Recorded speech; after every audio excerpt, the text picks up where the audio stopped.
नमस्कार दोस्तों।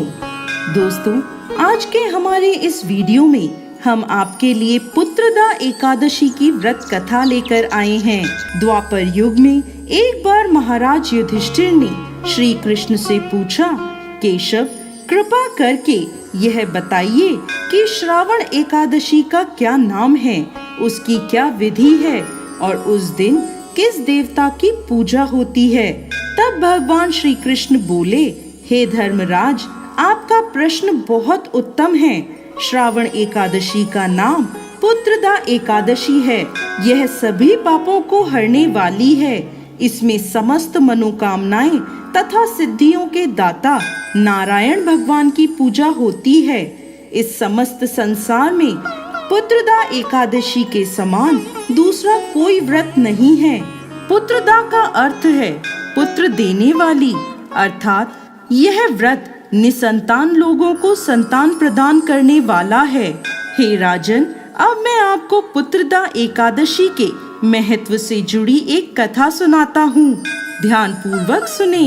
एक समय भद्रावती नामक नगरी में सुकेतुमान नामक राजा राज्य करता था।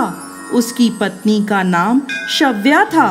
राजा के पास धन, वैभव, राज्य आदि किसी प्रकार की कोई कमी नहीं थी, परंतु उसके कोई संतान नहीं थी। इस कारण राजा और उसकी पत्नी दोनों चिंतित रहते थे। राजा यह सोचकर चिंतित रहते थे कि हमारे लिए पिंडदान कौन करेगा।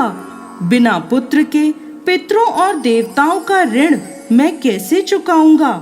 अवश्य ही मैंने पिछले जन्म में कोई बुरे कर्म किए होंगे, इसलिए मेरे पुत्र नहीं हैं। राजा को इस प्रकार चिंता में डूबा देख रानी शव्या भी हर समय चिंतित रहती थी। एक दिन राजा चिंता में इतने मगन हो गए कि उन्होंने अपने प्राण त्यागने का निश्चय किया, परंतु आत्मघात को महापाप समझकर वह अपना अश्व लेकर सोच विचार में डूबे हुए जंगल की ओर चले गए। वहां अनेकों प्रकार के पक्षियों और पेड़ पौधों को देखते हुए राजा आगे चलते जा रहे थे। वन में राजा ने हाथी को अपनी मादा और बच्चों के साथ घूमते हुए देखा। हिरण को भी अपनी मादा और बच्चों के साथ देखा। इसे देखकर राजा सोच में पड़ गए कि मैंने कई यज्ञ किए, ब्राह्मणों को भोजन कराया, फिर भी मुझे निसंतान होने का दुख प्राप्त हुआ। मैं क्या करूं? ऐसा सोचते हुए राजा आगे जंगल में चलते गए। आधा दिन बीत गया। राजा भूख प्यास से व्याकुल थे। पानी की तलाश में वह भटकते हुए एक सरोवर की तरफ गए। उस सरोवर में कमल पुष्प खिले हुए थे तथा बतखें विहार कर रही थीं। राजा ने नजर घुमाकर देखा तो सरोवर की एक ओर मुनियों का आश्रम बना हुआ था। उसी समय राजा के दाएं अंग फड़कने लगे। राजा ने इसे शुभ संकेत समझा और घोड़े से उतरकर उन ऋषियों के आश्रम में गए। आश्रम में पहुंचकर राजा ने ऋषियों को प्रणाम किया और वहां बैठ गए। राजा को देख मुनियों ने पूछा, हे राजन, आपकी क्या इच्छा है? राजा ने पूछा, महाराज, आप कौन हैं और यहाँ किस लिए आए हैं? कृपा कर मुझे बताएं। तब वह ऋषि बोले, राजन, आज से 5 दिन बाद संतान देने वाली पुत्रदा एकादशी है। हम विश्व देव हैं और इस सरोवर में स्नान करने के लिए आए हैं। यह सुनकर राजा बोला, हे महाराज, मेरे कोई संतान नहीं है। यदि आप मुझसे प्रसन्न हैं तो मुझे पुत्र प्राप्ति का वरदान दें। यह सुन मुनि बोले, हे राजन, श्रावण मास की एकादशी का नाम पुत्रदा एकादशी है। यह निसंतान को संतान प्रदान करती है।